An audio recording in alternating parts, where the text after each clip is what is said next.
Hi ಸ್ನೇಹಿತರೆ, ಮತ್ತೊಮ್ಮೆ ಸ್ಪರ್ಧಾವಾಹಿನಿ YouTube ಚಾನಲ್ಗೆ ತಮಗೆ ಸ್ವಾಗತವನ್ನು ಕೋರ್ತಾ ಸ್ನೇಹಿತರೆ, ಇವತ್ತಿನ ತರಗತಿಯಲ್ಲಿ ನಾವು 7ನೇ ತರಗತಿಯ ಸಮಾಜ ವಿಜ್ಞಾನ ವಿಷಯಕ್ಕೆ ಸಂಬಂಧಿಸಿದಂತಹ ಭೂಗೋಳ ವಿಭಾಗದ ಉತ್ತರ ಅಮೇರಿಕ ಖಂಡದ LBA ಪ್ರಶ್ನೋತ್ತರಗಳ ಬಗ್ಗೆ ಚರ್ಚೆ ಮಾಡ್ತಾ ಹೋಗ್ತಿದ್ದೀವಿ. ಸ್ನೇಹಿತರೆ, ಇಲ್ಲಿಯ ತನಕ ನಾವು ಪ್ರಪಂಚದ ಭೂಖಂಡಗಳಲ್ಲಿ ಏಷ್ಯಾ, ಆಫ್ರಿಕಾ ಮತ್ತು ಯುರೋಪ್ ಖಂಡದ LBA ಪ್ರಶ್ನೋತ್ತರಗಳನ್ನು ಚರ್ಚೆ ಮಾಡಿದ್ದೀವಿ. ಇದು ಖಂಡ ವಿಭಾಗಕ್ಕೆ ಸಂಬಂಧಿಸಿದಂಥ 4ನೇ ವಿಡಿಯೋ ಆಗ್ತದೆ. ಎಲ್ಲ 7 ಖಂಡಗಳ LBA ಪ್ರಶ್ನೋತ್ತರಗಳನ್ನು ನಾವು ವಿಡಿಯೋಗೆ ಕೊಡ್ತಾ ಹೋಗ್ತೀವಿ. ಇವೆಲ್ಲವನ್ನು ಕೂಡ ಪ್ಲೇಲಿಸ್ಟಲ್ಲಿ ಸೇರಿಸಿರ್ತೀವಿ. ಒಂದು ಕಡೆಯಿಂದ ನೋಡ್ತಾ ಹೋದರೆ ನಿಮ್ಮ ಪರೀಕ್ಷೆಗೆ ಅತ್ಯಂತ ಯೂಸ್ ಆಗ್ತದೆ. ತುಂಬ ಕಠಿಣವಾದ ಲೆಸನ್ಗಳಿವು. ಸೊ ಹಾಗಾಗಿ ಕೊನೆ ತನಕ ವಿಡಿಯೋನ ವಾಚ್ ಮಾಡಿ.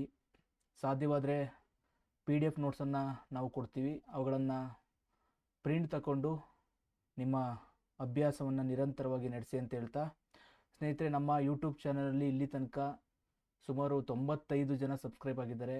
100ರ ಸನಿಹದಲ್ಲಿದ್ದೀವಿ.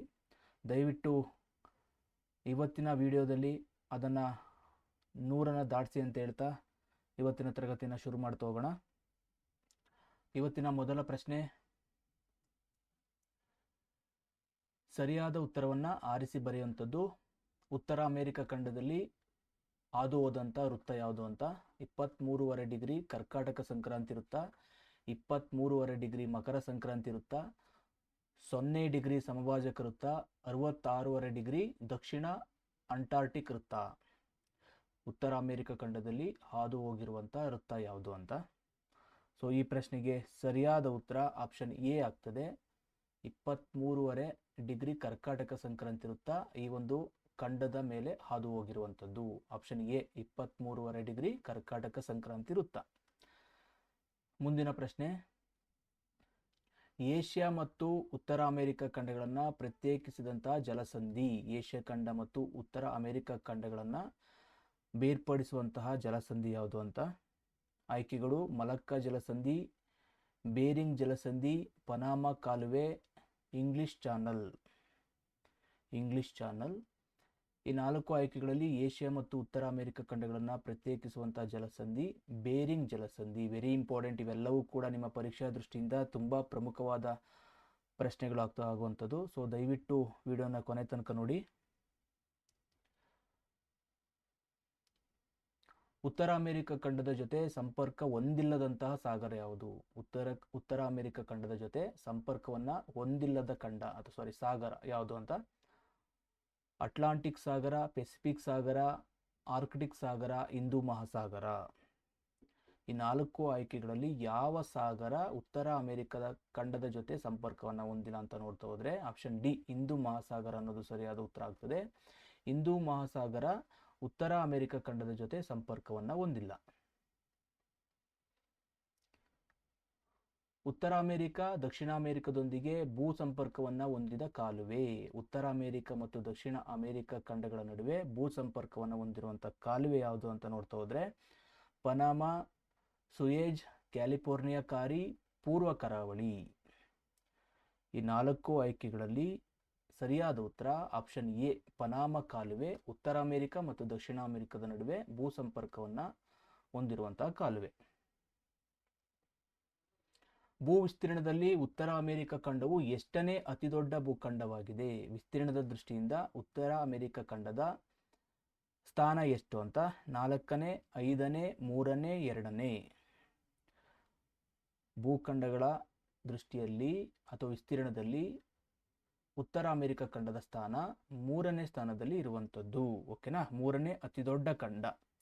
ಸ್ನೇಹಿತರೆ, ಹಾಗಾದರೆ ಮೊದಲ ಮತ್ತು 2ನೇ ಅತಿ ದೊಡ್ಡ ಖಂಡಗಳು ಯಾವುದು ಎಂಬುದನ್ನು ನೀವು ಕಮೆಂಟ್ ಮಾಡುವ ಮೂಲಕ ನಿಮ್ಮ ಉತ್ತರವನ್ನು ತಿಳಿಸ್ಬೋದು. ಆಗ್ಬೋದಾ? ಉತ್ತರ ಅಮೆರಿಕ ಖಂಡದ ಯಾವ ಭಾಗದಲ್ಲಿ ರಾಕಿ ಪರ್ವತಗಳು ಕಂಡುಬರುತ್ತವೆ? ಉತ್ತರ ಅಮೆರಿಕ ಖಂಡದ ಯಾವ ಭಾಗದಲ್ಲಿ ರಾಕಿ ಪರ್ವತಗಳು ಕಂಡುಬರುತ್ತವೆ ಅಂತ. ದಕ್ಷಿಣ ಭಾಗ, ಪಶ್ಚಿಮ ಭಾಗ, ಪೂರ್ವ ಭಾಗ, ಮಧ್ಯಭಾಗ. ದಕ್ಷಿಣ ಭಾಗ, ಪಶ್ಚಿಮ ಭಾಗ, ಪೂರ್ವ ಭಾಗ, ಮಧ್ಯಭಾಗ. ಈ 4 ಆಯ್ಕೆಗಳಲ್ಲಿ ರಾಕಿ ಪರ್ವತಗಳು ಕಂಡುಬರುವಂತಹ ದಿಕ್ಕು ಆಪ್ಷನ್ ಬಿ ಪಶ್ಚಿಮ ಭಾಗದಲ್ಲಿ ಕಂಡುಬರುವಂಥದ್ದು. ಓಕೆನಾ? ಉತ್ತರ ಅಮೆರಿಕದ ಪ್ರಸ್ಥಭೂಮಿ ಯಾವುದು? ಉತ್ತರ ಅಮೆರಿಕದ ಪ್ರಸ್ಥಭೂಮಿ ಯಾವುದು? ಕೊಲರಾಡೋ, ಮೆಕ್ಸಿಕೋ, ಯಕಾಟನ್, ಈ ಮೇಲಿನ ಎಲ್ಲವೂ. ಉತ್ತರ ಅಮೆರಿಕ ಖಂಡದಲ್ಲಿ ಕಂಡುಬರುವಂಥ ಪ್ರಸ್ಥಭೂಮಿ ಕೊಲರಾಡೋ, ಮೆಕ್ಸಿಕೋ, ಯಾಕಾಟನ್, ಈ ಮೇಲಿನ ಎಲ್ಲವೂ. ಸೊ ಈ ಪ್ರಶ್ನೆಗೆ ಸರಿಯಾದ ಉತ್ತರ ಆಪ್ಷನ್ ಡಿ, ಈ ಮೇಲಿನ ಎಲ್ಲ. ಅಂದರೆ ಈ 3 ಪ್ರಸ್ಥಭೂಮಿಗಳು ಉತ್ತರ ಅಮೆರಿಕದಲ್ಲಿ ಕಂಡುಬರುವಂಥದ್ದು. ರಾಕಿ ಪರ್ವತ ಸರಣಿಯಲ್ಲಿ ಅತ್ಯಂತ ಎತ್ತರವಾದ ಶಿಖರ. ರಾಕಿ ಪರ್ವತ ಸರಣಿಯಲ್ಲಿ ಕಂಡುಬರುವಂಥ ಅತ್ಯಂತ ಎತ್ತರವಾದ ಶಿಖರ ಕಿಲಿಮಂಜಾರೋ, ಮೌಂಟ್ ಎಲ್ಬ್ರೂಸ್, ಮೌಂಟ್ ಮ್ಯಾಕಿನ್ನೆ, ವೈಟ್ ಪರ್ವತ. ರಾಕಿ ಪರ್ವತ ಸರಣಿಗಳಲ್ಲಿ ಕಂಡುಬರುವಂಥ ಅತ್ಯಂತ ಎತ್ತರವಾದ ಶಿಖರ ಯಾವುದು ಅಂತಂದರೆ option C. Option C, Mount McKinley ಅನ್ನೋದು ಸರಿಯಾದ ಉತ್ತರ ಆಗುವಂಥದ್ದು. ಓಕೆನಾ? ರಾಕಿ ಪರ್ವತದಲ್ಲಿ ಅತ್ಯಂತ ದೊಡ್ಡ ಶಿಖರ ಯಾವುದು ಅಂತಂದರೆ ಮೌಂಟ್ ಮ್ಯಾಕಿನ್ನೆ. ಮಹಾಕಂದರ ಅಥವಾ ಗ್ರ್ಯಾಂಡ್ ಕ್ಯಾನಿಯನ್ ಈ ಕೆಳಗಿನ ನದಿಯಿಂದ ನಿರ್ಮಾಣವಾಗಿದೆ. ಮಹಾಕಂದರ ಅಥವಾ ಗ್ರ್ಯಾಂಡ್ ಕ್ಯಾನಿಯನ್ ಅಂತ ಕರಿತೀವಿ. ಯಾವ ನದಿ ಇದನ್ನು ನಿರ್ಮಾಣ ಮಾಡಿರುವಂಥದ್ದು ಅಂತ? ಮೆಕ್ಸಿಕನ್ ನದಿ, ಕೊಲರಾಡೋ ನದಿ, ಮಿಸಿಸಿಪಿ ನದಿ, ಮಿಸ್ಸರಿ ನದಿ. ಗ್ರ್ಯಾಂಡ್ ಕ್ಯಾನಿಯನ್ ಎಂಬ ಮಹಾಕಂದರವನ್ನು ನಿರ್ಮಾಣ ಮಾಡಿರುವಂಥ ನದಿ ಆಪ್ಷನ್ ಬಿ, ಕೊಲರಾಡೋ ನದಿ. ಆಪ್ಷನ್ ಬಿ ಸರಿಯಾದ ಉತ್ತರ. ಉತ್ತರ ಅಮೆರಿಕದ ಕೇಂದ್ರೀಯ ಮೈದಾನಗಳನ್ನು ಹೀಗೆಂದು ಕರೆಯಲಾಗಿದೆ. ಉತ್ತರ ಅಮೆರಿಕದ ಕೇಂದ್ರೀಯ ಮೈದಾನಗಳನ್ನು ಏನಂತ ಕರೀತಾರೆ ಅಂತ? ಸ್ಟೆಫೀಸ್ ಪೈರಿಸ್ ಮೈದಾನಗಳು, ಸವನ್ನ ಮೈದಾನಗಳು, ಕ್ಯಾಲಿಫೋರ್ನಿಯಾದ ಮೈದಾನಗಳು. ಕ್ಯಾಲಿಫೋರ್ನಿಯಾದ ಮೈದಾನಗಳು ಉತ್ತರ ಅಮೆರಿಕದ ಕೇಂದ್ರೀಯ ಮೈದಾನವನ್ನು ಏನಂತ ಕರೀತಾರೆ ಅಂತ?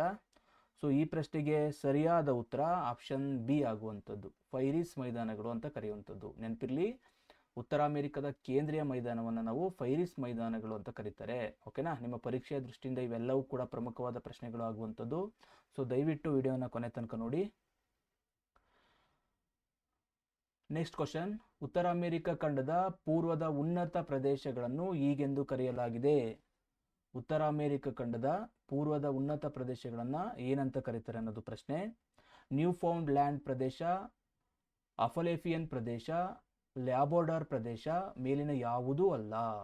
ಪೂರ್ವದ ಉನ್ನತ ಪ್ರದೇಶಗಳನ್ನು ಏನಂತ ಕರೀತಾರೆ ಅಂತ? ಸೊ ಈ ಪ್ರಶ್ನೆಗೆ ಸರಿಯಾದ ಉತ್ತರ ಆಪ್ಷನ್ ಬಿ, ಅಫಲೇಫಿಯನ್ ಪ್ರದೇಶ ಅಂತ ಕರೆಯುವಂಥದ್ದು. ಓಕೆನಾ? ಪೂರ್ವದ ಉನ್ನತ ಪ್ರದೇಶಗಳನ್ನು ಅಫಲೇಫಿಯನ್ ಪ್ರದೇಶ ಅಂತ ಕರೀತಾರೆ. ಆಗ್ಬೋದಾ? ಉತ್ತರ ಅಮೆರಿಕ ಖಂಡದ ಅತಿ ದೊಡ್ಡ ನದಿ ಇದು. ಉತ್ತರ ಅಮೆರಿಕ ಖಂಡದಲ್ಲೇ ಕಂಡುಬರುವಂಥ ಅತಿ ದೊಡ್ಡ ನದಿ ಯಾವುದು ಅಂತಂದರೆ ಮಿಸಿಸಿಪಿ ನದಿ, ಮಿಸೌರಿ, ಕೊಲರಾಡೋ, ಸೇಂಟ್ ಲಾರೆನ್ಸ್ ಅಂತ. ಸೊ ಈ ಪ್ರಶ್ನೆಗೆ ಸರಿಯಾದ ಉತ್ತರ ಮಿಸಿಸಿಪಿ ನದಿ. ಓಕೆನಾ? ಆಪ್ಷನ್ ಎ, ಮಿಸಿಸಿಪಿ ನದಿ ಉತ್ತರ ಅಮೆರಿಕ ಖಂಡದಲ್ಲಿ ಅತಿ ದೊಡ್ಡ ನದಿ. ಆಗ್ಬೋದಾ? ಪ್ರಪಂಚದ ಪ್ರಾಕೃತಿಕ ಅದ್ಭುತ ಎಂದು ಈ ಕೆಳಗಿನವುಗಳಲ್ಲಿ ಯಾವುದನ್ನು ಕರೆಯಲಾಗಿದೆ? ಪ್ರಪಂಚದ ಪ್ರಾಕೃತಿಕ ಅದ್ಭುತ ಅಂತ ಕರೀತಾರೆ. ಈ ಆಯ್ಕೆಗಳಲ್ಲಿ ಯಾವುದು ಸರಿಯಾದ ಉತ್ತರ ಅಂತ ನೋಡ್ತಾ ಹೋಗೋಣ. ಮೊದಲಿಗೆ ಆಯ್ಕೆಗಳು: Old Faithful Geyser, Grand Canyon ಮಹಾಕಂದರ, ಓಮ್ಸ್ ಸರೋವರಗಳು, ಸೇಂಟ್ ಲಾರೆನ್ಸ್ ನದಿ ಮೈದಾನ. ಸೊ ಈ 4 ಆಯ್ಕೆಗಳಲ್ಲಿ ಯಾವುದನ್ನು ಪ್ರಪಂಚದ ಪ್ರಾಕೃತಿಕ ಅದ್ಭುತ ಅಂತ ಕರೀತಾರೆ ಅಂದರೆ ಆಪ್ಷನ್ ಬಿ, ಗ್ರ್ಯಾಂಡ್ ಕ್ಯಾನಿಯನ್ ಮಹಾಕಂದರ. ಆಪ್ಷನ್ ಬಿ ಸರಿಯಾದ ಉತ್ತರ ಆಗುವಂಥದ್ದು. ಯಾವ ನದಿಯು ಅಮೆರಿಕ ಮತ್ತು ಕೆನಡಾಗಳ ಅತಿ ಪ್ರಮುಖ ನದಿಯಾಗಿದೆ? ಅಮೆರಿಕ ಮತ್ತು ಕೆನಡಾಗಳಲ್ಲಿ ಹರಿಯುವಂತಹ ಅತಿ ಪ್ರಮುಖವಾದ ನದಿ ಓಂಟಾರಿಯೋ, ಮಿಚಿಗನ್, ಸೇಂಟ್ ಲಾರೆನ್ಸ್, ಹೂರಾನ್. ಈ 4 ಆಯ್ಕೆಗಳಲ್ಲಿ ಆಪ್ಷನ್ ಸಿ, ಸೇಂಟ್ ಲಾರೆನ್ಸ್ ಅನ್ನೋದು ಸರಿಯಾದ ಉತ್ತರ ಆಗ್ತದೆ. ಇದು ಅಮೆರಿಕ ಮತ್ತು ಕೆನಡಾ ದೇಶಗಳಲ್ಲಿ ಹರಿಯುವಂತಹ ಒಂದು ಪ್ರಮುಖವಾದ ನದಿ. ವಿಶ್ವದ ಅತಿ ದೊಡ್ಡ ಸಿಹಿ ನೀರಿನ ಸರೋವರ. ವಿಶ್ವದಲ್ಲಿಯೇ ಅತಿ ದೊಡ್ಡ ಸಿಹಿ ನೀರಿನ ಸರೋವರ ಇರುವಂಥದ್ದು ಅಥವಾ ಯಾವುದು ಅಂತ? ಈರಿ, ಮಿಚಿಗನ್, ಸುಪೀರಿಯರ್, ಓಂಟಾರಿಯೋ. ಈರಿ, ಮಿಚಿಗನ್, ಸುಪೀರಿಯರ್, ಓಂಟಾರಿಯೋ ಅನ್ನೋದು 4 ಆಯ್ಕೆಗಳು. ಸೊ ಇದರಲ್ಲಿ ಸರಿಯಾದ ಉತ್ತರ ಪ್ರಪಂಚದ ಅತಿ ದೊಡ್ಡ ಸಿಹಿ ನೀರಿನ ಸರೋವರ ಯಾವುದು ಅಂತಂದರೆ ಆಪ್ಷನ್ ಸಿ, ಸುಪೀರಿಯರ್ ಇದಕ್ಕೆ ಸರಿಯಾದ ಉತ್ತರ ಆಗುವಂಥದ್ದು. ನೋಡಿ, ಇವೆಲ್ಲವೂ ಕೂಡ ನಿಮ್ಮ ಮುಂಬರುವಂತಹ ಪರೀಕ್ಷೆಗಳಿಗೆ ಅತ್ಯಂತ ಉಪಯುಕ್ತ ಪ್ರಶ್ನೆಗಳು ಆಗುವಂಥದ್ದು. ಈ ಪಾಠಗಳಿಂದ ಖಂಡಿತ ನಿಮಗೆ ಪ್ರಶ್ನೆಗಳು ಬಂದೇ ಬರ್ತವೆ. ಸೊ ಹಾಗಾಗಿ ನೀವು ಇದನ್ನು ನೆಗ್ಲೆಕ್ಟ್ ಮಾಡ್ದೇ ಒಂದು ಕಡೆ ನೋಟ್ಸನ್ನು ಮಾಡಿಕೊಂಡು ನೀವು ಪ್ರಿಪರೇಷನ್ನ ಮಾಡಬೇಕಾಗ್ತದೆ. ಓಕೆನಾ? ನಾವು PDF ನೋಟ್ಸನ್ನು ಕೂಡ ಕೊಡ್ತೀವಿ. ನಮ್ಮ ಟೆಲಿಗ್ರಾಮ್ ಚಾನಲಲ್ಲಿ ಅದನ್ನು ಅಪ್ಲೋಡ್ ಮಾಡಿರ್ತೀವಿ. ನೀವಲ್ಲಿ ನಮ್ಮ ಚಾನಲ್ಗೆ ಭೇಟಿ ಮಾಡಿ ನೀವು ಅಲ್ಲೂ ಕೂಡ ನೋಟ್ಸನ್ನು ಪಡ್ಕೋಬೋದು. ಚಿಕಾಗೋ ಮತ್ತು ಡೆಟ್ರಾಯಿಟ್ ನಗರಗಳು ಯಾವ ಸರೋವರದ ದಡದಲ್ಲಿವೆ? ಚಿಕಾಗೋ ಮತ್ತು ಡೆಟ್ರಾಯಿಟ್ ನಗರಗಳು ಅಂತ ಇದ್ದಾವೆ ಅಮೆರಿಕದಲ್ಲಿ. ಆ ಸರೋವರಗಳು ಆ ನಗರಗಳು ಯಾವ ಸರೋವರದ ದಡದಲ್ಲಿ ಇರುವಂಥದ್ದು ಅಂತ. ಸೊ ನಿಮಗೆಲ್ಲ ಕೂಡ ಗೊತ್ತು, ಚಿಕಾಗೋ ನಮ್ಮ ಸ್ವಾಮಿ ವಿವೇಕಾನಂದರು ಭಾಗವಹಿಸಿದಂಥ ಮೊದಲ ಒಂದು ಸಮ್ಮೇಳನ ಅದು. ಸೊ ಆ ಒಂದು ನಗರ ಯಾವ ಒಂದು ಸರೋವರದ ದಡದಲ್ಲಿ ಇರುವಂಥದ್ದು ಅಂತ. Superior, Ontario, Michigan, Erie. So ಈ 4 ಆಯ್ಕೆಗಳಲ್ಲಿ ಮಿಚಿಗನ್ ಸರೋವರದ ದಡದಲ್ಲಿ ಈ ನಗರಗಳು ನಿರ್ಮಾಣ ಆಗಿರುವಂಥದ್ದು. ನೆಕ್ಸ್ಟ್ ಕ್ವಶನ್, ಉತ್ತರ ಅಮೆರಿಕದ ಯಾವ ಭಾಗಗಳು ಹರಿಕೇನ್ ಮತ್ತು ಟರ್ನಾಡೋಗಳಂತಹ ಬಿರುಗಾಳಿಯುಕ್ತ ಪ್ರದೇಶಗಳಾಗಿವೆ? ಉತ್ತರ ಅಮೆರಿಕದ ಯಾವ ಭಾಗದಲ್ಲಿ ಈ ಹರಿಕೇನ್ ಮತ್ತು ಟರ್ನಾಡೋಗಳಂತಹ ಬಿರುಗಾಳಿ ಬೀಸುವಂಥ ಪ್ರದೇಶಗಳಾಗಿರುವಂಥದ್ದು? ಕೇಂದ್ರೀಯ ಭಾಗ, ಕೇಂದ್ರ ಮತ್ತು ದಕ್ಷಿಣ ಪ್ರದೇಶಗಳು, ನೈಋತ್ಯ ಪ್ರದೇಶ, ಆಗ್ನೇಯ ಭಾಗ. ಸೊ ಇಲ್ಲಿ ಎಲ್ಲಿ ಅತಿ ಹೆಚ್ಚಿನ ಬಿರುಗಾಳಿಗಳು ಬೀಸುವಂಥದ್ದು ಅಂತ. ಓಕೆನಾ? ಸೊ ಈ ಪ್ರಶ್ನೆಗೆ ಕೇಂದ್ರ ಮತ್ತು ದಕ್ಷಿಣ ಪ್ರದೇಶ ಅನ್ನೋದು ಸರಿಯಾದ ಉತ್ತರ ಆಗ್ತದೆ. ಓಕೆನಾ? ಕೇಂದ್ರ ಮತ್ತು ದಕ್ಷಿಣ ಪ್ರದೇಶಗಳಲ್ಲಿ ಅತಿ ಹೆಚ್ಚಿನ ಬಿರುಗಾಳಿಯುಕ್ತ ಪ್ರದೇಶವಾಗಿರುವಂಥದ್ದು. ಓಕೆನಾ? ಕೆನಡಾ, ಅಲಾಸ್ಕಾ ಮತ್ತು ಗ್ರೀನ್ಲ್ಯಾಂಡ್ಗಳಲ್ಲಿ ಯಾವ ಬಗೆಯ ಸಸ್ಯಗಳು ಬೆಳೆಯುತ್ತವೆ? ಕೆನಡಾ, ಅಲಾಸ್ಕಾ ಮತ್ತು ಗ್ರೀನ್ಲ್ಯಾಂಡ್ಗಳಲ್ಲಿ ಯಾವ ಬಗೆಯ ಸಸ್ಯಗಳು ಬೆಳೆಯುತ್ತವೆ? ಟೈಗಾ ಮಾದರಿ, ಟಂಡ್ರಾ ಮಾದರಿಯ ಪಾಚಿ ಮತ್ತು ಆವಸೆಗಳು, ಪೈನ್ ಮತ್ತು ಫರ್ ಅರಣ್ಯಗಳು, ಎಲೆ ಉದುರುವ ಕಾಡುಗಳು. ಎಲೆ ಉದುರುವ ಕಾಡುಗಳು. ಈ ಪ್ರಶ್ನೆಗೆ ಸರಿಯಾದ ಉತ್ತರ ಟಂಡ್ರಾ ಮಾದರಿಯ ಪಾಚಿ ಮತ್ತು ಆವಾಸಿಗಳು. ಓಕೆನಾ? ಕೆನಡಾ, ಅಲಾಸ್ಕಾ ಮತ್ತು ಗ್ರೀನ್ಲ್ಯಾಂಡ್ಗಳಲ್ಲಿ ಈ ಟಂಡ್ರಾ ಮಾದರಿಯ ಪಾಚಿ ಮತ್ತು ಆವಾಸಿಗಳು ಬೆಳೆಯುವಂಥದ್ದು. ಓಕೆನಾ? ಸೂಚಿಪರ್ಣ ಅರಣ್ಯಗಳಲ್ಲಿ ಸದಾ ಹಸಿರಿನಿಂದ ಕೂಡಿದ ಸಸ್ಯ ಸಂಕುಲಗಳು. ಸೂಚಿಪರ್ಣ ಅರಣ್ಯಗಳಲ್ಲಿ ಸದಾ ಹಸಿರಿನಿಂದ ಕೂಡಿದಂಥ ಸಸ್ಯ ಸಂಕುಲಗಳು ಯಾವುದು ಅಂತ. ಪಾಚಿ ಮತ್ತು ಆವಸೆಗಳು, ಹುಲ್ಲುಗಾವಲುಗಳು, ಪೈನ್, ಫರ್, ಲಾರ್ಚ್ ಮುಂತಾದವುಗಳು ಎಲೆ ಉದುರಿಸುವ ಮರಗಳು. ಓಕೆನಾ? ಸೂಚಿಪರ್ಣ ಅರಣ್ಯಗಳಲ್ಲಿ ಕಂಡುಬರುವಂಥ ಸದಾ ಹಸಿರಾಗಿರುವಂಥ ಸಸ್ಯ ಸಂಕುಲ ಯಾವುದು ಅಂತ ಅಂದರೆ ಪೈನ್, ಫರ್, ಲಾರ್ಚ್ ಮುಂತಾದವುಗಳು. ಓಕೆನಾ? ಆಪ್ಷನ್ ಸಿ ಸರಿಯಾದ ಉತ್ತರ ಆಗುವಂಥದ್ದು. Option C. ಪ್ರಪಂಚದ ಗೋಧಿಯ ಕಣಜ ಅಥವಾ ರೊಟ್ಟಿಯ ಬುಟ್ಟಿ ಎಂದು ಯಾವುದನ್ನ ಕರೆಯುತ್ತಾರೆ? ಪ್ರಪಂಚದ ಗೋಧಿಯ ಕಣಜ ಅಥವಾ ರೊಟ್ಟಿಯ ಬುಟ್ಟಿ ಎಂದು ಯಾವುದನ್ನ ಕರೆಯುತ್ತಾರೆ ಅಂತ. ಸ್ಟೆಫೀಸ್, ಪೈರೀಸ್, ಡೌನ್ಸ್ ಮೈದಾನಗಳು, ಪಂಪಾಸ್, ಹುಲ್ಲುಗಾವಲುಗಳು. ಈ 4 ಆಯ್ಕೆಗಳಲ್ಲಿ ಪ್ರಪಂಚದ ಗೋಧಿಯ ಕಣಜ ಅಥವಾ ರೊಟ್ಟಿಯ ಬುಟ್ಟಿ ಅಂತ ಪೈರೀಸ್ ಅನ್ನ ಕರೆಯುವಂಥದ್ದು, ಪೈರೀಸ್ ಮೈದಾನವನ್ನ ಕರೆಯುವಂಥದ್ದು. ಯಾವ ಪ್ರದೇಶವು ಮೆಡಿಟೇರಿಯನ್ ವಿಧದ ವಾಯುಗುಣವನ್ನು ಹೊಂದಿದೆ? ಯಾವ ಪ್ರದೇಶವು ಮೆಡಿಟೇರಿಯನ್ ವಿಧದ ವಾಯುಗುಣವನ್ನು ಹೊಂದಿದೆ? ಕ್ಯಾಲಿಫೋರ್ನಿಯಾದ ಪಶ್ಚಿಮ ಕರಾವಳಿ, ಅಲಾಸ್ಕಾದ ಉತ್ತರ ಭಾಗ, USA ಪಶ್ಚಿಮ ಭಾಗ, ಕೆರಿಬಿಯನ್ ದ್ವೀಪಗಳು. ಈ 4 ಆಯ್ಕೆಗಳಲ್ಲಿ ಮೆಡಿಟೇರಿಯನ್ ವಾಯುಗುಣವನ್ನು ಹೊಂದಿರುವಂತಹ ಒಂದು ಪ್ರದೇಶ. ಸೊ ಇದಕ್ಕೆ ಸರಿಯಾದ ಉತ್ತರ ಕ್ಯಾಲಿಫೋರ್ನಿಯಾದ ಪಶ್ಚಿಮ ಕರಾವಳಿ ಈ ಮೆಡಿಟೇರಿಯನ್ ವಾಯುಗುಣವನ್ನು ಹೊಂದಿರುವಂಥದ್ದು. ಕ್ಯಾಲಿಫೋರ್ನಿಯಾದ ಪಶ್ಚಿಮ ಕರಾವಳಿ. ಯಾವ ದೇಶವನ್ನ ಜಗತ್ತಿನ ಸಕ್ಕರೆ ಬೋಗುಣಿ ಎನ್ನಲಾಗುತ್ತದೆ? ಯಾವ ದೇಶವನ್ನ ಜಗತ್ತಿನ ಸಕ್ಕರೆ ಬೋಗುಣಿ ಅಂತ ಕರೀತಾರೆ, ಅದು ಯಾವ ದೇಶ ಅಂತ. ಉತ್ತರ ಅಮೆರಿಕ, ಕ್ಯೂಬಾ, ಮೆಕ್ಸಿಕೋ, ಕ್ಯಾಲಿಫೋರ್ನಿಯಾ. ಈ 4 ಆಯ್ಕೆಗಳಲ್ಲಿ ಆಪ್ಷನ್ ಬಿ ಕ್ಯೂಬಾ ಸರಿಯಾದ ಉತ್ತರ. ಕ್ಯೂಬಾ ದೇಶವನ್ನ ಜಗತ್ತಿನ ಸಕ್ಕರೆ ಬೋಗುಣಿ ಅಂತ ಕರೆಯುವಂಥದ್ದು. ಯಾವ ಪ್ರದೇಶವನ್ನ ದ್ರಾಕ್ಷಾರಸದ ರಾಜ್ಯ ಎಂದು ಕರೆಯಲಾಗಿದೆ? ದ್ರಾಕ್ಷಾ ರಸದ ರಾಜ್ಯ ಅಂತ ಕರೀತಾರೆ. ಅದು ಯಾವ ಪ್ರದೇಶವನ್ನು ಕರೆಯುವುದು ಅಂತ. New Jersey, Florida, California, West Indies. ಈ 4 ಆಯ್ಕೆಗಳಲ್ಲಿ ದ್ರಾಕ್ಷಾರಸದ ರಾಜ್ಯ ಅಂತ ಯಾವ ಒಂದು ಪ್ರದೇಶವನ್ನು ಕರೆಯುವುದು ಅಂತ ಪ್ರಶ್ನೆ.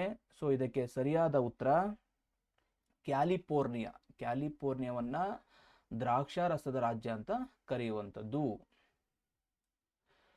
ಗ್ರ್ಯಾಂಡ್ ಬ್ಯಾಂಕ್ ಮತ್ತು ಜಾರ್ಜಸ್ ಬ್ಯಾಂಕ್ಗಳು ಯಾವುದಕ್ಕೆ ಪ್ರಸಿದ್ಧಿ? ಗ್ರ್ಯಾಂಡ್ ಬ್ಯಾಂಕ್ ಮತ್ತು ಜಾರ್ಜಸ್ ಬ್ಯಾಂಕ್ಗಳು ಯಾವುದಕ್ಕೆ ಪ್ರಸಿದ್ಧಿಯನ್ನು ಪಡೆದುಕೊಂಡಿರುವುದು ಅಂತ. ತೋಟಗಾರಿಕೆ, ಕಾಫಿ ಉತ್ಪಾದನೆಗೆ, ಮೀನುಗಾರಿಕೆಗೆ, ಹಂದಿ ಸಾಕಾಣಿಕೆಗೆ. ಸೊ ಇವೆರಡು ಪ್ರದೇಶಗಳು ಪ್ರಸಿದ್ಧಿ ಆಗಿರುವಂಥದ್ದು ಮೀನುಗಾರಿಕೆಗೆ. ಓಕೆನಾ? ಮೀನುಗಾರಿಕೆಗೆ ಈ ಒಂದು ಪ್ರದೇಶಗಳು ಪ್ರಸಿದ್ಧಿಯನ್ನು ಪಡೆದಿರುವಂಥದ್ದು. ಉತ್ತರ ಅಮೆರಿಕದಲ್ಲಿ ಪ್ರಪ್ರಥಮ ಖನಿಜದ ಗಣಿ ಇದಾಗಿದೆ. ಉತ್ತರ ಅಮೆರಿಕದಲ್ಲಿ ಇರುವಂತಹ ಪ್ರಪ್ರಥಮ ಖನಿಜದ ಗಣಿ ಯಾವುದು ಅಂತ, ತಾಮ್ರದ ಗಣಿ, ಚಿನ್ನದ ಗಣಿ, ಬೆಳ್ಳಿಯ ಗಣಿ, ಕಬ್ಬಿಣದ ಗಣಿ. ಉತ್ತರ ಅಮೆರಿಕದ ಪ್ರಪ್ರಥಮ ಗಣಿ. ಓಕೆನಾ? ಸೊ ಈ ಪ್ರಶ್ನೆಗೆ ಸರಿಯಾದ ಉತ್ತರ ಆಪ್ಷನ್ ಬಿ, ಚಿನ್ನದ ಗಣಿ. ಓಕೆನಾ? ಉತ್ತರ ಅಮೆರಿಕದಲ್ಲಿ ಪ್ರಪ್ರಥಮ ಒಂದು ಖನಿಜದ ಗಣಿ ಯಾವುದು ಅಂತಂದ್ರೆ ಅದು ಚಿನ್ನದ ಗಣಿ. ಓಕೆನಾ? ವಿಶ್ವದ ಪ್ರಮುಖ ಬೆಳ್ಳಿ ಉತ್ಪಾದಿಸುವಂತ ರಾಷ್ಟ್ರ. ವಿಶ್ವದ ಪ್ರಮುಖ ಬೆಳ್ಳಿ ಉತ್ಪಾದಿಸುವಂತ ರಾಷ್ಟ್ರ Canada, Mexico, Africa, China. Canada, Mexico, Africa, China. So ಈ ಪ್ರಶ್ನೆಗೆ ಸರಿಯಾದ ಉತ್ತರ ಆಪ್ಷನ್ ಬಿ, ಮೆಕ್ಸಿಕೋ. ವಿಶ್ವದ ಪ್ರಮುಖ ಬೆಳ್ಳಿ ಉತ್ಪಾದಿಸುವಂತ ರಾಷ್ಟ್ರ ಮೆಕ್ಸಿಕೋ ರಾಷ್ಟ್ರ. ವಿಶ್ವದಲ್ಲಿ ಅತಿ ಹೆಚ್ಚು ಅಣುಶಕ್ತಿಯನ್ನು ಉತ್ಪಾದಿಸುವಂತ ದೇಶ, ಅಣುಶಕ್ತಿಯನ್ನ ಉತ್ಪಾದಿಸುವಂತ ದೇಶ ಇಡೀ ವಿಶ್ವದಲ್ಲಿ Canada, America, China, Mexico. So ಈ ಪ್ರಶ್ನೆಗೆ ಆಪ್ಷನ್ ಬಿ, ಅಮೆರಿಕ ಸಂಯುಕ್ತ ಸಂಸ್ಥಾನ USA, ಆಪ್ಷನ್ ಬಿ ಸರಿಯಾದ ಉತ್ತರ. ಯಾವ ನಗರವನ್ನ ಉಕ್ಕಿನ ನಗರ ಎಂದು ಕರೆಯಲಾಗಿದೆ? ಯಾವ ನಗರವನ್ನ ಉಕ್ಕಿನ ನಗರ ಎಂದು ಕರೆಯಲಾಗಿದೆ? California, West Indies, Chicago, Pittsburgh. ಈ 4 ಆಯ್ಕೆಗಳಲ್ಲಿ ಯಾವ ನಗರವನ್ನ ಉಕ್ಕಿನ ನಗರ ಅಂತ ಕರೀತಾರೆ ಅಂತ. ಸೊ ಈ ಪ್ರಶ್ನೆಗೆ ಸರಿಯಾದ ಉತ್ತರ ಆಪ್ಷನ್ ಡಿ, ಪಿಟ್ಸ್ಬರ್ಗ್ ನಗರವನ್ನ ಉಕ್ಕಿನ ನಗರ ಅಂತ ಕರೆಯುವಂಥದ್ದು. ಮುಂದಿನ ಪ್ರಶ್ನೆ, ಯಾವ ನಗರವು ಪ್ಲಾಸ್ಟಿಕ್ ಕೈಗಾರಿಕೆಗಳಿಗೆ ಹೆಸರುವಾಸಿಯಾಗಿದೆ? ಪ್ಲಾಸ್ಟಿಕ್ ಕೈಗಾರಿಕೆಗಳಿಗೆ ಹೆಸರುವಾಸಿಯಾಗಿರುವಂಥ ನಗರ ಕೆನಡಾ ನಗರ, ಚಿಕಾಗೋ, ಕಾನ್ಸನ್, ಅಲಾಸ್ಕಾ. ಸೊ ಈ ಪ್ರಶ್ನೆಗೆ ಸರಿಯಾದ ಉತ್ತರ ಆಪ್ಷನ್ ಬಿ, ಚಿಕಾಗೋ ನಗರ ಪ್ಲಾಸ್ಟಿಕ್ ಕೈಗಾರಿಕೆಗಳಿಗೆ ಪ್ರಖ್ಯಾತಿಯನ್ನು ಪಡೆದಿರುವಂಥದ್ದು.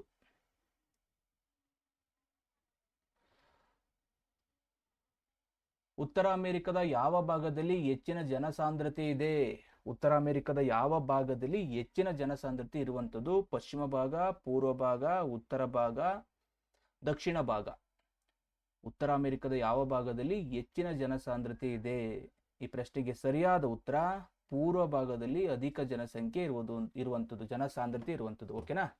ಸೊ ಇದು 30 MCQs ಪ್ರಶ್ನೆಗಳಾದವು. ಮುಂದುವರೆದು ಈಗ ಖಾಲಿ ಬಿಟ್ಟ ಸ್ಥಳಗಳನ್ನು ತುಂಬುವಂಥ ಪ್ರಶ್ನೆಗಳು ಇವು. ಮೊದಲ ಪ್ರಶ್ನೆ, ಉತ್ತರ ಅಮೆರಿಕ ಖಂಡವನ್ನ ಡ್ಯಾಶ್ ಖಂಡ ಅಂತ ಕರೀತಾರೆ ಅಂತ. ಸೊ ಉತ್ತರ ಅಮೆರಿಕ ಖಂಡವನ್ನ ಫೈರಿಸ್ಗಳ ನಾಡು ಅಂತ ಕರೆಯುವುದು. ಫೈರಿಸ್ಗಳ ನಾಡು. ಉತ್ತರ ಅಮೆರಿಕ ಖಂಡವನ್ನ ಫೈರಿಸ್ಗಳ ನಾಡು ಅಂತ ಕರೆಯುವಂಥದ್ದು. ಕೆನಡಾದಲ್ಲಿ ಮರ ಕಡಿಯುವ ವೃತ್ತಿಯನ್ನ ಅವಲಂಬಿಸಿದ ಜನರನ್ನ ಡ್ಯಾಶ್ ಎನ್ನುವರು. ಕೆನಡಾದಲ್ಲಿ ಮರ ಕಡಿಯುವಂಥ ವೃತ್ತಿಯನ್ನ ಅವಲಂಬಿಸಿರುವಂತಹ ಜನರನ್ನ ಏನಂತ ಕರೀತಾರೆ ಅಂತ? Lumbar Jacks. ಓಕೆನಾ? ಲಂಬರ್ ಜಾಕ್ಸ್ ಅಂತ ಕರೆಯುವುದು. ಪ್ರಪಂಚದ ಗೋಧಿಯ ಕಣಜ ಎಂದು ಡ್ಯಾಶ್ ಅನ್ನು ಕರೆಯುತ್ತಾರೆ. ಪ್ರಪಂಚದ ಗೋಧಿಯ ಕಣಜ ಯಾವುದು? ಅಥವಾ ರೊಟ್ಟಿಯ ಬುಟ್ಟಿ ಅಂತ ಕರಿತೀವಿ. ಅದು ಯಾವುದನ್ನ ಅಂತ ಅಂದ್ರೆ ಫೈರಿಸ್ ಮೈದಾನವನ್ನು ಕರೆಯುವಂಥದ್ದು. ಫೈರಿಸ್ ಅನ್ನ ಪ್ರಪಂಚದ ಗೋಧಿಯ ಕಣಜ ಅಂತ ಕರಿತೀವಿ. ಸೂಚಿಪರ್ಣ ಅರಣ್ಯವನ್ನ ಡ್ಯಾಶ್ ಎಂದು ಕರೆಯಲಾಗಿದೆ. ಸೂಚಿಪರ್ಣ ಅರಣ್ಯವನ್ನ ಟೈಗಾ ಅಂತ ಕರೀತಾರೆ. ಓಕೆನಾ? ಸೂಚಿಪರ್ಣ ಅರಣ್ಯವನ್ನ ಟೈಗಾ ಅಂತ ಕರೆಯುವಂಥದ್ದು. ಹಡ್ಸನ್ ಕೊಲ್ಲಿ ಡ್ಯಾಶ್ ಸಾಗರದಲ್ಲಿ ಕಂಡು ಬರುತ್ತದೆ. ಹಡ್ಸನ್ ಕೊಲ್ಲಿ ಅಟ್ಲಾಂಟಿಕ್ ಸಾಗರದಲ್ಲಿ ಕಂಡು ಬರುವಂಥದ್ದು. ಅಟ್ಲಾಂಟಿಕ್ ಸಾಗರದಲ್ಲಿ ಹಡ್ಸನ್ ಕೊಲ್ಲಿ ಕಂಡು ಬರುವಂಥದ್ದು. ವರ್ಲ್ಡ್ ಫೇತ್ಫುಲ್ ಗೈಸರ್ ಡ್ಯಾಶ್ ಉದ್ಯಾನದಲ್ಲಿ ಕಂಡು ಬರುತ್ತದೆ. ವರ್ಲ್ಡ್ ಫೈತ್ಫುಲ್ ಗೈಸರ್ ಅನ್ನೋದು ಯಾವ ಒಂದು ಉದ್ಯಾನವನದಲ್ಲಿ ಕಂಡು ಬರುತ್ತದೆ ಅಂತ. ಸೊ ಇದಕ್ಕೆ ಸರಿಯಾದ ಉತ್ತರ ಯೆಲ್ಲೋಸ್ಟೋನ್ ರಾಷ್ಟ್ರೀಯ ಉದ್ಯಾನವನ. ಯೆಲ್ಲೋಸ್ಟೋನ್ ರಾಷ್ಟ್ರೀಯ ಉದ್ಯಾನವನದಲ್ಲಿ ಈ ವರ್ಲ್ಡ್ ಫೇತ್ಫುಲ್ ಗೈಸರ್ ಅನ್ನೋದು ಕಂಡು ಬರುವಂಥದ್ದು.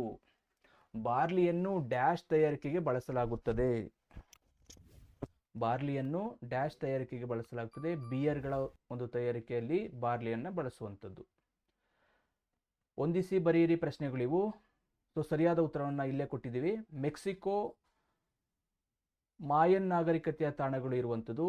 ಕೆನಡಾ ಹಿಮಹಕ್ಕಿ, ಹಿಮಕರಡಿ. USA Grand Canyon, HOMES, Barringer Crater. ಇನ್ನು ವೆಸ್ಟ್ ಇಂಡೀಸ್ ನಮಗೆಲ್ಲ ಕೂಡ ಗೊತ್ತಿದ್ದು ಕ್ರಿಕೆಟ್ ಮತ್ತು ದ್ವೀಪಗಳಿಗೆ ಪ್ರಖ್ಯಾತಿ ಆಗಿರುವಂಥದ್ದು. ಓಕೆನಾ? ಇದು ಸರಿಯಾದ ಒಂದು ಉತ್ತರ ಆಗಿರುವಂಥದ್ದು. ಓಕೆನಾ? ಇನ್ನು ಒಂದು ವಾಕ್ಯದ ಪ್ರಶ್ನೆಗಳಿವು. ಜಗತ್ತಿನ ಅತಿದೊಡ್ಡ ದ್ವೀಪ, ವೆರಿ ಇಂಪಾರ್ಟೆಂಟ್, ಪದೇ ಪದೇ ಪ್ರಶ್ನೆ ಆಗುವಂಥ ಒಂದು ಪ್ರಶ್ನೆ ಇದು. ಸೊ ಜಗತ್ತಿನಲ್ಲಿ ಅತಿ ದೊಡ್ಡ ದ್ವೀಪ ಯಾವುದು ಅಂತಂದರೆ ಗ್ರೀನ್ಲ್ಯಾಂಡ್ ದ್ವೀಪ. ಗ್ರೀನ್ಲ್ಯಾಂಡ್ ಸರಿಯಾದ ಉತ್ತರ. ಉತ್ತರ ಅಮೆರಿಕ ಖಂಡದ ಅತಿ ತಗ್ಗಾದ ಭಾಗ ಯಾವುದು? ಉತ್ತರ ಅಮೆರಿಕ ಖಂಡದ ಅತಿ ತಗ್ಗಾದ ಭಾಗ ಮೃತ್ಯು ಕಣಿವೆ. ಓಕೆನಾ, ಮೃತ್ಯು ಕಣಿವೆ ಸರಿಯಾದ ಉತ್ತರ ಆಗುವಂಥದ್ದು. ವೈಟ್ ಪರ್ವತಗಳು ಕಂಡುಬರುವಂಥ ಪ್ರದೇಶ ಯಾವುದು? ವೈಟ್ ಪರ್ವತಗಳು ಕಂಡುಬರುವಂಥ ಪ್ರದೇಶ ಕ್ಯಾಲಿಫೋರ್ನಿಯಾ. ಕ್ಯಾಲಿಫೋರ್ನಿಯಾ. ಸ್ನೇಹಿತರೆ, ಇವೆಲ್ಲವೂ ಕೂಡ GPSTR ಪರೀಕ್ಷೆಗಂತೂ ತುಂಬ ಉಪಯುಕ್ತವಾಗುವಂಥ ಪ್ರಶ್ನೆಗಳು ಇವೆಲ್ಲವೂ ಕೂಡ. ಸೊ ನಿಮಗೆ ಈ ಪಾಠಗಳಿಂದಲೇ ಅಧಿಕ ಕ್ವಶನ್ಗಳನ್ನು ತೆಗೆಯುವಂಥದ್ದು, ಯಾಕಂದರೆ ಇವೆಲ್ಲ ತುಂಬ ಟಫ್ ಆದ ಒಂದು ಪಾಠಗಳು. ಓಕೆನಾ. ಸೊ ಹಾಗಾಗಿ ನೀವು ಇವುಗಳನ್ನು ಪದೇ ಪದೇ ರಿವಿಷನ್ ಮಾಡಿದಾಗ ನೀವು ಎಂಥ ಪ್ರಶ್ನೆಗಳು ಬಂದರೂ ಕೂಡ ನೀವು ಸುಲಭವಾಗಿ ನೀವು ಅದು ಆನ್ಸರ್ ಮಾಡೋಕ್ಕೆ ಸರಿಯಾಗುತ್ತೆ. ಸೊ ಹಾಗಾಗಿ ಸಾಧ್ಯವಾದರೆ ಒಂದು 2 ರಿಂದ 3 ಸಲ ನೀವು ರಿವಿಷನ್ ಮಾಡಬೇಕಾಗುತ್ತೆ. ಆಗ್ಬೋದಾ? ಲ್ಯಾಂಬ್ರಿಟರ್ ಪ್ರಸ್ಥಭೂಮಿಯನ್ನು ಅಪಲೇಶಿಯನ್ ಶ್ರೇಣಿಗಳಿಂದ ಪ್ರತ್ಯೇಕಿಸುವಂಥ ಕಣಿವೆ ಯಾವುದು? ಲ್ಯಾಬ್ರಿಡಾರ್ ಪ್ರಸ್ಥಭೂಮಿಯನ್ನು ಅಪಲೇಶಿಯನ್ ಶ್ರೇಣಿಗಳಿಂದ ಪ್ರತ್ಯೇಕಿಸುವಂಥ ಕಣಿವೆ ಸೆಂಟ್ ಲಾರೆನ್ ಕಣಿವೆ. ಸೆಂಟ್ ಲಾರೆನ್ ಕಣಿವೆ. ಒಂದು ವರ್ಷದ ಅವಧಿಯಲ್ಲಿ ಮಂಜುಗಡ್ಡೆಯಂತಾಗುವಂಥ ಉತ್ತರ ಅಮೆರಿಕದ ನದಿ. ಒಂದು ವರ್ಷದ ಅವಧಿಯಲ್ಲಿ ಮಂಜುಗಡ್ಡೆಯಂತಾಗುವಂಥ ಉತ್ತರ ಅಮೆರಿಕದ ನದಿ ಸೆಂಟ್ ಲಾರೆನ್ಸ್ ನದಿ. ಇದಕ್ಕೂ ಕೂಡ ಸೆಂಟ್ ಲಾರೆನ್ಸ್ ನದಿ ಅನ್ನೋದು ಸರಿಯಾದ ಉತ್ತರ. ಉತ್ತರ ಅಮೆರಿಕ ಖಂಡದಲ್ಲಿ ಕಾರ್ನ್ ಎಂದು ಪ್ರಖ್ಯಾತಿ ಪಡೆದಂಥ ಬೆಳೆ ಯಾವುದು? ಉತ್ತರ ಅಮೆರಿಕದ ಒಂದು ಪ್ರಮುಖವಾದ ಬೆಳೆ ಕಾರ್ನ್ ಅಂತ ಕರಿತೀವಿ, ಅದು ಯಾವುದು ಅಂತ? ಮೆಕ್ಕೆಜೋಳ. ಮೆಕ್ಕೆಜೋಳ ಅನ್ನೋದು ಸರಿಯಾದ ಉತ್ತರ. ಉತ್ತರ ಅಮೆರಿಕದಲ್ಲಿ ಪ್ರಪ್ರಥಮ ಖನಿಜ ಗಣಿ ಯಾವುದು? ಪ್ರಪ್ರಥಮವಾಗಿ ಗಣಿಗಾರಿಕೆಯನ್ನು ಮಾಡಿದಂತಹ ಖನಿಜ ಚಿನ್ನದ ಗಣಿ. ಚಿನ್ನದ ಗಣಿ ಸರಿಯಾದ ಉತ್ತರ. ವಿಶ್ವದಲ್ಲಿ ಅಧಿಕ ಅಣುಶಕ್ತಿಯನ್ನು ಉತ್ಪಾದಿಸುವಂಥ ದೇಶ USA. ಓಕೆನಾ, USA ವಿಶ್ವದಲ್ಲಿ ಅತ್ಯಧಿಕ ಅಣುಶಕ್ತಿಯನ್ನು ಉತ್ಪಾದಿಸುವಂಥ ದೇಶ. ಆರ್ಕ್ಟಿಕ್ ಮಹಾಸಾಗರದಲ್ಲಿ ಕಂಡುಬರುವ ಅತಿ ದೊಡ್ಡ ದ್ವೀಪ ಯಾವುದು? ಆರ್ಕ್ಟಿಕ್ ಮಹಾಸಾಗರದಲ್ಲಿ ಕಂಡುಬರುವಂಥ ಪ್ರಪಂಚದ ಅತಿ ದೊಡ್ಡ ದ್ವೀಪ ಗ್ರೀನ್ಲ್ಯಾಂಡ್. ಗ್ರೀನ್ಲ್ಯಾಂಡ್ ದ್ವೀಪ ಕಂಡುಬರುವಂಥದ್ದು. ಉತ್ತರ ಅಮೆರಿಕ ಖಂಡವು ಎಷ್ಟು ದೇಶಗಳನ್ನು ಹೊಂದಿದೆ? ಉತ್ತರ ಅಮೆರಿಕ ಖಂಡದಲ್ಲಿ ಇರುವಂಥ ಒಟ್ಟು ದೇಶಗಳ ಸಂಖ್ಯೆ 24 ದೇಶಗಳು ಇರುವಂಥದ್ದು. 24. ಓಕೆನಾ, 24 ದೇಶಗಳು ಇರುವಂಥದ್ದು. ಇನ್ನು 2 ಅಂಕದ ಪ್ರಶ್ನೆಗಳನ್ನು ನೋಡ್ತಾ ಹೋಗೋಣ. ಉತ್ತರ ಅಮೆರಿಕ ಖಂಡದ ಸ್ಥಾನ ಮತ್ತು ವಿಸ್ತೀರ್ಣ ತಿಳಿಸಿ. ಉತ್ತರ ಅಮೆರಿಕ ಖಂಡದ ಸ್ಥಾನ ಮತ್ತು ವಿಸ್ತೀರ್ಣ. ಈ ಖಂಡವು ಸಂಪೂರ್ಣವಾಗಿ ಉತ್ತರ ಗೋಳಾರ್ಧದಲ್ಲಿ ಇರುವಂಥದ್ದು. ಸಂಪೂರ್ಣವಾಗಿ ಉತ್ತರ ಗೋಳಾರ್ಧದಲ್ಲಿ ಇರುವಂಥ ಖಂಡ ಇದು. 7 ಡಿಗ್ರಿ ಉತ್ತರ ಅಕ್ಷಾಂಶದಿಂದ 84 ಡಿಗ್ರಿ ಉತ್ತರ ಅಕ್ಷಾಂಶದವರೆಗೆ. ಓಕೆನಾ, 7 ಡಿಗ್ರಿ ಉತ್ತರ ಅಕ್ಷಾಂಶದಿಂದ 84 ಡಿಗ್ರಿ ಉತ್ತರ ಅಕ್ಷಾಂಶದವರೆಗೆ ಇದರ ಸ್ಥಾನ ಇರುವಂಥದ್ದು. ವಿಸ್ತೀರ್ಣವನ್ನು ನೋಡ್ತಾ ಹೋದರೆ 24.24 ದಶಲಕ್ಷ ಚದರ ಕಿಲೋಮೀಟರ್. ತುಂಬ ಈಸಿಯಾಗಿ ನೆನಪಿಟ್ಕೋಬಹುದು. 24.24 ದಶಲಕ್ಷ ಚದರ ಕಿಲೋಮೀಟರ್ ವಿಸ್ತೀರ್ಣವನ್ನು ಹೊಂದಿರುವಂಥದ್ದು. ವಿಶ್ವದ 3ನೇ ಅತಿ ದೊಡ್ಡ ಖಂಡ. ವಿಶ್ವದ 3ನೇ ಅತಿ ದೊಡ್ಡ ಖಂಡ. ನಾನು ಆವಾಗಲೇ ಹೇಳಿದ್ದೀನಿ. ಹಾಗಾದರೆ ಮೊದಲ ಮತ್ತು 2ನೇ ಅತಿ ದೊಡ್ಡ ಖಂಡಗಳು ಯಾವುದು ಅಂತ. ಸೊ ಅದನ್ನು ನೀವು ಕಮೆಂಟ್ ಮಾಡಿ ತಿಳಿಸ್ಬೋದು. ಇನ್ನು 2ನೇ ಪ್ರಶ್ನೆ, ಉತ್ತರ ಅಮೆರಿಕ ಖಂಡದ ಪ್ರಮುಖ ರಾಷ್ಟ್ರಗಳನ್ನು ಪಟ್ಟಿ ಮಾಡಿ. ಪ್ರಮುಖವಾಗಿರುವಂಥ ರಾಷ್ಟ್ರಗಳು ಕೆನಡಾ, USA ಅಥವಾ ಅಮೇರಿಕಾ, ಮೆಕ್ಸಿಕೋ. ಇವು ಆ ಒಂದು ಖಂಡದಲ್ಲಿ ಕಂಡುಬರುವಂಥ ಪ್ರಮುಖವಾದ ರಾಷ್ಟ್ರಗಳು. 24 ರಾಷ್ಟ್ರಗಳಿದ್ದಾವೆ, ಅದರಲ್ಲಿ ಇವು ಪ್ರಮುಖವಾದ ರಾಷ್ಟ್ರಗಳು. ಆಗ್ಬೋದಾ? ಗ್ರ್ಯಾಂಡ್ ಕ್ಯಾನಿಯನ್ ಹೇಗೆ ನಿರ್ಮಾಣಗೊಂಡಿದೆ? ಗ್ರ್ಯಾಂಡ್ ಕ್ಯಾನಿಯನ್ ಯಾವ ರೀತಿ ನಿರ್ಮಾಣ ಆಗಿದೆ? ಕೊಲರಾಡೋ ನದಿಯು ಕೊಲರಾಡೋ ಪ್ರಸ್ಥಭೂಮಿಯಲ್ಲಿ ನಡೆಸಿದಂಥ ನಿರಂತರ ಸವಕಳಿ ಕಾರ್ಯದಿಂದಾಗಿ ಈ ಮಹಾಕಂದರ ಗ್ರ್ಯಾಂಡ್ ಕ್ಯಾನಿಯನ್ ನಿರ್ಮಾಣ ಆಗಿರುವಂಥದ್ದು. ಓಕೆನಾ, ಕೊಲರಾಡೋ ನದಿ ಕೊಲರಾಡೋ ಪ್ರಸ್ಥಭೂಮಿಯಲ್ಲಿ ನಿರಂತರವಾಗಿ ಒಂದು ಸವಕಳಿ ಕಾರ್ಯವನ್ನು ಮಾಡೋದ್ರಿಂದ ನಿರ್ಮಾಣ ಆಗಿರುವಂಥದ್ದು ಈ ಮಹಾಕಂದರ. ಆಗ್ಬೋದಾ? ಇನ್ನು ಉತ್ತರ ಅಮೆರಿಕದ ಪ್ರಮುಖ ಸಸ್ಯ ಮತ್ತು ಪ್ರಾಣಿಗಳನ್ನು ಹೆಸರಿಸಿ. ಆ ಒಂದು ಖಂಡದಲ್ಲಿ ಕಂಡುಬರುವಂಥ ಪ್ರಮುಖ ಸಸ್ಯ ಮತ್ತು ಪ್ರಾಣಿಗಳು. ಸಸ್ಯಗಳನ್ನು ನೋಡ್ತಾ ಹೋದರೆ ಪಾಚಿ, ಆವಸೆ, ಫೈನ್, ಫರ್, ಓಕ್, ಕಳ್ಳಿಗಿಡ. ಇದು ಪ್ರಮುಖವಾಗಿ ಕಂಡುಬರುವಂಥ ಸಸ್ಯವರ್ಗ. ಪ್ರಾಣಿಗಳು ಹಿಮಕರಡಿ, ಹಿಮಜಿಂಕೆ, ಕಾರಿಬೋ, ಬೀವರ್, ಕಪ್ಪು ಕರಡಿ. ಕಪ್ಪು ಕರಡಿ. ಉತ್ತರ ಅಮೆರಿಕದ ಪ್ರಮುಖ ನದಿಗಳನ್ನು ಪಟ್ಟಿ ಮಾಡಿ. ಉತ್ತರ ಅಮೆರಿಕದ ಪ್ರಮುಖ ನದಿಗಳು ಮಿಸಿಸಿಪ್ಪಿ ನದಿ, ಮಿಸೌರಿ ನದಿ, ಸೇಂಟ್ ಲಾರೆನ್ಸ್, ಕೊಲರಾಡೋ. ಇವು ಆ ಖಂಡದ ಪ್ರಮುಖವಾದ ನದಿಗಳು. ಇನ್ನೊಮ್ಮೆ, ಮಿಸಿಸಿಪ್ಪಿ ನದಿ, ಮಿಸೌರಿ ನದಿ, ಸೇಂಟ್ ಲಾರೆನ್ಸ್, ಕೊಲರಾಡೋ. ಉತ್ತರ ಅಮೆರಿಕದ ಪ್ರಮುಖ ಜನರು ಹಾಗೂ ಭಾಷೆಗಳನ್ನು ತಿಳಿಸಿ. ಆ ಒಂದು ಖಂಡದಲ್ಲಿ ಕಂಡುಬರುವಂಥ ಪ್ರಮುಖ ಜನರು ಮತ್ತು ಅವರು ಆಡುವಂಥ ಭಾಷೆ. ಯುರೋಪಿಯನ್ನರು ಇದ್ದಾರೆ, ಅಮೆರಿಕನ್, ಇಂಡಿಯನ್ಸ್, ಆಫ್ರಿಕನ್ನರು.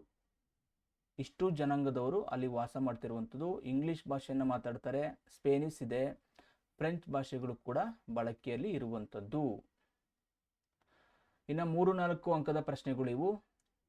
ಉತ್ತರ ಅಮೆರಿಕದ ಪ್ರಾಕೃತಿಕ ವಿಭಾಗಗಳ ಕುರಿತು ಬರೆಯಿರಿ. ಉತ್ತರ ಅಮೆರಿಕ ಖಂಡದ ಪ್ರಾಕೃತಿಕ ವಿಭಾಗಗಳು ಆ ಒಂದು 4 ವಿಭಾಗಗಳಾಗಿ ವಿಂಗಡಣೆ ಮಾಡಿರುವಂಥದ್ದು. ಫಸ್ಟ್ನೇದು ಯಾವುದು ಅಂತಂದರೆ ಪಶ್ಚಿಮದ ಪರ್ವತಾವಳಿಗಳು ಅಥವಾ ರಾಕಿ ಪರ್ವತಗಳು ಅಂತ ಕರಿತೀವಿ. ಇನ್ನು ಮಹಾ ಮತ್ತು ಕೇಂದ್ರೀಯ ಮೈದಾನಗಳು, ಕೆನಡಿಯನ್ ಭೂಫಲಕ, ಅಫಲೇಷಿಯನ್ ಉನ್ನತ ಪ್ರದೇಶ. ಈ 4 ಒಂದು ಪ್ರಾಕೃತಿಕ ವಿಭಾಗಗಳನ್ನು ಉತ್ತರಾಖಂಡದಲ್ಲಿ ಕಾಣಬಹುದು. ಇನ್ನೊಮ್ಮೆ ಹೇಳ್ತಿದ್ದೀನಿ, ಪಶ್ಚಿಮದ ಪರ್ವತಾವಳಿಗಳು ಅಂತ ಕರಿತೀವಿ ಅಥವಾ ರಾಕಿ ಪರ್ವತಗಳು ಅಂತ ಕರಿತೀವಿ. ಮಹಾ ಮತ್ತು ಕೇಂದ್ರೀಯ ಮೈದಾನಗಳು, ಕೆನಡಿಯನ್ ಭೂಫಲಕ, ಅಫಲೇಷಿಯನ್ ಉನ್ನತ ಪ್ರದೇಶಗಳು. ಇನ್ನು ಫೈರಿಸ್ ಮಹಾ ಮೈದಾನದ ಕುರಿತು ಟಿಪ್ಪಣಿ ಬರೆಯಿರಿ. ಇದು ಮಿಸಿಸಿಪ್ಪಿ ಮತ್ತು ಮಿಸೌರಿ ನದಿಗಳಿಂದ ನಿರ್ಮಾಣವಾದಂಥ ಒಂದು ಫಲವತ್ತಾದ ವಿಶಾಲವಾದ ಮೈದಾನ. ಇದು ವಿಶ್ವದ ಅತ್ಯಂತ ಫಲವತ್ತಾದ ಕೃಷಿ ಪ್ರದೇಶವಾಗಿರುವಂಥದ್ದು. ಯಾವುದು? ಫೈರಿಸ್ ಮಹಾಮೈದಾನ. ಇಲ್ಲಿ ಅಪಾರವಾಗಿ ಗೋಧಿ ಬೆಳೆಯುವುದರಿಂದ ಇದನ್ನು ಪ್ರಪಂಚದ ಗೋಧಿಯ ಕಣಜ ಅಂತ ಕರಿತೀವಿ. ಓಕೆನಾ? ಅತಿ ಹೆಚ್ಚಿನದಾಗಿ ಗೋಧಿ ಬೆಳೆಯನ್ನು ಬೆಳೀತಾರೆ. ಸೊ ಹಾಗಾಗಿ ಇದನ್ನು ಪ್ರಪಂಚದ ಗೋಧಿಯ ಕಣಜ ಅಂತ ಕರಿತೀವಿ. ಇದು ಯಾವ ನದಿಗಳಿಂದ ನಿರ್ಮಾಣ ಆಗಿರುವಂಥದ್ದು? ಮಿಸಿಸಿಪ್ಪಿ ಮತ್ತು ಮಿಸೌರಿ ನದಿಗಳಿಂದ. ಓಕೆನಾ? ಇದು ಫೈರಿಸ್ ಅನ್ನ ಕುರಿತು ಇರುವಂತಹ ಒಂದು ಪ್ರಮುಖವಾದ ಅಂಶ. ಇನ್ನು ಉತ್ತರ ಅಮೆರಿಕ ಖಂಡದ ಪ್ರಮುಖ ಸರೋವರ ಕುರಿತು ಬರೆಯಿರಿ. ಉತ್ತರ ಅಮೆರಿಕ ಖಂಡದ ಪ್ರಮುಖವಾದ ಸರೋವರಗಳು ಯಾವುದಿದು ಅಂತ. ಖಂಡದ ದಕ್ಷಿಣದ ಗಡಿಯಲ್ಲಿ ಸುಪೀರಿಯರ್ ಇರುವಂಥದ್ದು ಮಿಚಿಗನ್, ಹೂರನ್, ಈರಿ, ಓಂಟರಿಯೋ. ಈ 5 ಸರೋವರಗಳು ಇರುವಂಥದ್ದು. ಎಲ್ಲಿ? ದಕ್ಷಿಣದ ಗಡಿಯಲ್ಲಿ ಇರುವಂಥದ್ದು ಸುಪೀರಿಯರ್, ಮಿಚಿಗನ್, ಹೂರನ್, ಈರಿ ಮತ್ತು ಓಂಟರಿಯೋ ಅಂತ ಈ 5 ಸರೋವರಗಳು ಇರುವಂಥದ್ದು. ಇವುಗಳನ್ನು ಒಟ್ಟಾಗಿ ಹೋಮ್ಸ್ ಅಂತ ಕರಿತೀವಿ. ಹೋಮ್ಸ್ ಅಂದ್ರೆ ಏನು ಅಂತಂದ್ರೆ ನೋಡಿ, ಇಲ್ಲಿ ಹೆಚ್ ಅಂತ ಅಂದ್ರೆ ಹೂರನ್, ಓ ಅಂತ ಅಂದ್ರೆ ಓಂಟರಿಯೋ, ಎಂ ಅಂತ ಅಂದ್ರೆ ಮಿಚಿಗನ್, ಇ ಅಂತ ಅಂದ್ರೆ ಈರಿ ಮತ್ತು ಎಸ್ ಅಂತ ಅಂದ್ರೆ ಸುಪೀರಿಯರ್. ಈ 5 ಸರೋವರಗಳನ್ನು ಸೇರಿಸಿ ಹೋಮ್ಸ್ ಅಂತ ಕರೆಯುವಂಥದ್ದು. ಇದರಲ್ಲಿ ಸುಪೀರಿಯರ್ ಸರೋವರ ಇದೆಯಲ್ಲ, ಇದು ವಿಶ್ವದ ಅತಿ ದೊಡ್ಡ ನೀರಿನ ಸರೋವರ, ಅತಿ ದೊಡ್ಡ ಸಿಹಿ ನೀರಿನ ಸರೋವರ. ಓಕೆನಾ? ಇದು ನೆನಪಿರ್ಲಿ, ಪ್ರಶ್ನೆ ಆಗುವ ಸಾಧ್ಯತೆ ತುಂಬಾ ಇದೆ. ಮತ್ತೊಮ್ಮೆ ಹೇಳ್ತಿದ್ದೀನಿ, ಸುಪೀರಿಯರ್ ಸರೋವರ ಅದು ಪ್ರಪಂಚದ ಅತಿ ದೊಡ್ಡ ಸಿಹಿ ನೀರಿನ ಸರೋವರ. ಓಕೆನಾ? ಮತ್ತೊಮ್ಮೆ ಇನ್ನೊಂದು ಪ್ರಶ್ನೆ ಇದೆ. ಸ್ವಾಭಾವಿಕ ಸಸ್ಯವರ್ಗದ ವಿಧಗಳನ್ನು ಹೆಸರಿಸಿ. ಉತ್ತರ ಅಮೆರಿಕ ಖಂಡದಲ್ಲಿ ಕಂಡುಬರುವಂಥ ಸ್ವಾಭಾವಿಕ ಸಸ್ಯವರ್ಗ ಟಂಡ್ರಾ ಸಸ್ಯವರ್ಗ, ಸೂಚಿಪರ್ಣ ಅರಣ್ಯ ಅಥವಾ ಟೈಗಾ ಅಂತ ಕರಿತೀವಿ. ಎಲೆ ಉದುರಿಸುವ ಅರಣ್ಯಗಳು ಇದಾವೆ. ಸಮ ಶೀತೋಷ್ಣ ಹುಲ್ಲುಗಾವಲು ಪ್ರದೇಶ ಇರುವಂಥದ್ದು ಅಥವಾ ಅದನ್ನು ಫೈರಿಸ್ ಅಂತ ಕರಿತೀವಿ. ಮೆಡಿಟೇರಿಯನ್ ಅರಣ್ಯ ಇರುವಂಥದ್ದು, ಮರುಭೂಮಿ ಸಸ್ಯವರ್ಗ ಇರುವಂಥದ್ದು. ಇಷ್ಟು ವಿಧದ ಸಸ್ಯವರ್ಗಗಳನ್ನು ಉತ್ತರ ಅಮೆರಿಕ ಖಂಡದಲ್ಲಿ ಕಾಣುವಂಥದ್ದು. ಮತ್ತೊಮ್ಮೆ, ಟಂಡ್ರಾ ಸಸ್ಯವರ್ಗ, ಸೂಚಿಪರ್ಣ ಅರಣ್ಯ, ಅದನ್ನು ಟೈಗಾ ಅಂತ ಕರಿತೀವಿ. ಎಲೆ ಉದುರಿಸುವಂಥ ಅರಣ್ಯಗಳು, ಸಮ ಶೀತೋಷ್ಣ ಹುಲ್ಲುಗಾವಲು ಪ್ರದೇಶ, ಅದನ್ನು ಫೈರಿಸ್ ಅಂತ ಕರಿತೀವಿ. ಮೆಡಿಟೇರಿಯನ್ ಅರಣ್ಯಗಳು, ಕೊನೆಯದಾಗಿ ಮರುಭೂಮಿ ಸಸ್ಯವರ್ಗ. ಇನ್ನು ಮುಂದಿನ ಪ್ರಶ್ನೆ, ಉತ್ತರ ಅಮೆರಿಕ ಖಂಡದ ಜನಸಾಂದ್ರತೆಯನ್ನು ಕುರಿತು ಬರೆಯಿರಿ. ಉತ್ತರ ಅಮೆರಿಕ ಖಂಡದ ಜನಸಾಂದ್ರತೆಯನ್ನು ಕುರಿತು ಬರೆಯಿರಿ ಅಂತ. ಉತ್ತರ ಅಮೆರಿಕ ಖಂಡದ ಜನಸಾಂದ್ರತೆ ಯಾವ ಥರ ಇದೆ ಅಂತಂದರೆ, ಪೂರ್ವ ಭಾಗಗಳಲ್ಲಿ ಮತ್ತು ಕೈಗಾರಿಕಾ ಪ್ರದೇಶಗಳಲ್ಲಿ ಜನಸಾಂದ್ರತೆ ಅಧಿಕವಾಗಿ ಇರುವಂಥದ್ದು. ಪೂರ್ವ ಭಾಗದಲ್ಲಿ ಅತಿ ಹೆಚ್ಚಿನ ಜನಸಂಖ್ಯೆ ಇರುವಂಥದ್ದು ಮತ್ತು ಕೈಗಾರಿಕಾ ಪ್ರದೇಶಗಳಲ್ಲಿ ಇರುವಂಥದ್ದು. ಆದರೆ ಉತ್ತರ ಭಾಗದಲ್ಲಿ ಏನಾಗ್ತಿದೆ, ಹಿಮ ಆವೃತವಾಗಿರೋದ್ರಿಂದ ಜನಸಂಖ್ಯೆ ತುಂಬ ಕಡಿಮೆ ಇದೆ. ಉತ್ತರ ಭಾಗದಲ್ಲಿ ಹಿಮದ ಪ್ರದೇಶ ಆಗಿರೋದ್ರಿಂದ ಅಲ್ಲಿ ಜನಸಂಖ್ಯೆ ಕಡಿಮೆ ಇದೆ. ಪೂರ್ವ ಭಾಗ ಮತ್ತು ಕೈಗಾರಿಕಾ ಪ್ರದೇಶಗಳಲ್ಲಿ ಅಧಿಕ ಆಗಿರುವಂಥದ್ದು. ಸೊ ಖಂಡದ 98% ಜನರು ನಗರ ಪ್ರದೇಶಗಳಲ್ಲಿ ವಾಸ ಮಾಡ್ತಾರೆ. ಇದು ವೆರಿ ಇಂಪಾರ್ಟೆಂಟ್. ಅಂದರೆ ಕೇವಲ 2% ಅಷ್ಟು ಜನರು ಗ್ರಾಮೀಣ ಭಾಗದಲ್ಲಿ ವಾಸ ಮಾಡುವಂಥದ್ದು. 98% ಜನರು ನಗರಗಳಲ್ಲಿ ವಾಸ ಮಾಡುವಂಥದ್ದು. ಇದು ಆ ಒಂದು ಖಂಡದ ಜನಸಾಂದ್ರತೆಯನ್ನು ಕುರಿತು ಇರುವಂತಹ ಮಾಹಿತಿ. ಸ್ನೇಹಿತರೆ, ಇಲ್ಲಿಯ ತನಕ ನಾವು ಈ ಪಾಠದ ಪ್ರಮುಖ LBA ಪ್ರಶ್ನೋತ್ತರಗಳ ಬಗ್ಗೆ ಸುದೀರ್ಘವಾಗಿ ತಿಳ್ಕೊಂಡಿದ್ದೀವಿ. ಈ ಪಾಠದಿಂದ ನಿಮಗೆ 2ರಿಂದ 3 ಪ್ರಶ್ನೆಗಳು ಅಥವಾ ನೀವು ರೈಟಿಂಗ್ ಪ್ರಶ್ನೆಗಳಿಗೆ ಸಂಬಂಧಿಸಿದಂತೆ ಸುಮಾರು 5ರಿಂದ 10 ಪ್ರಶ್ನೆಗಳು ಕೂಡ ಬರ್ಬೋದು. ಸೊ ಹಾಗಾಗಿ ನಾವು ಇದನ್ನು PDF ರೂಪದಲ್ಲಿ ನಿಮಗೆ ತಲುಪಿಸ್ತೀವಿ. ನೀವು ನಮ್ಮ ಟೆಲಿಗ್ರಾಮ್ ಚಾನಲ್ಗೆ ಭೇಟಿ ಮಾಡಿ ನೀವು ಇದನ್ನು ಪಡ್ಕೋಬೋದು. ಮತ್ತೊಮ್ಮೆ ಇನ್ನೂ ಕೂಡ ಯಾರು ನಮ್ಮ ಚಾನಲ್ನ ಸಬ್ಸ್ಕ್ರೈಬ್ ಮಾಡ್ಕೊಂಡಿಲ್ಲ ಅವರು ಸಬ್ಸ್ಕ್ರೈಬ್ ಮಾಡಿಕೊಂಡು ನಮಗೆ ಪ್ರೋತ್ಸಾಹವನ್ನು ಕೊಡಿ. ಇದೇ ರೀತಿಯ ನಿರಂತರ ವಿಡಿಯೋಗಳನ್ನು ಕೊಡ್ತಾ ಹೋಗ್ತೀವಿ. ಇನ್ನೊಂದು 2-3 ದಿನದಲ್ಲಿ ಈ 7 ಖಂಡಗಳ ಸಂಪೂರ್ಣ ಒಂದು ಮಾಹಿತಿಯನ್ನು ನಿಮ್ಮ ಮುಂದೆ ತರುವಂಥ ಪ್ರಯತ್ನವನ್ನು ಮಾಡ್ತೀವಿ ಅಂತ ಹೇಳ್ತಾ ಇವತ್ತಿನ ತರಗತಿಯನ್ನು ಮುಗಿಸ್ತಿದ್ದೀನಿ. ಎಲ್ಲರಿಗೂ ನಮಸ್ಕಾರ.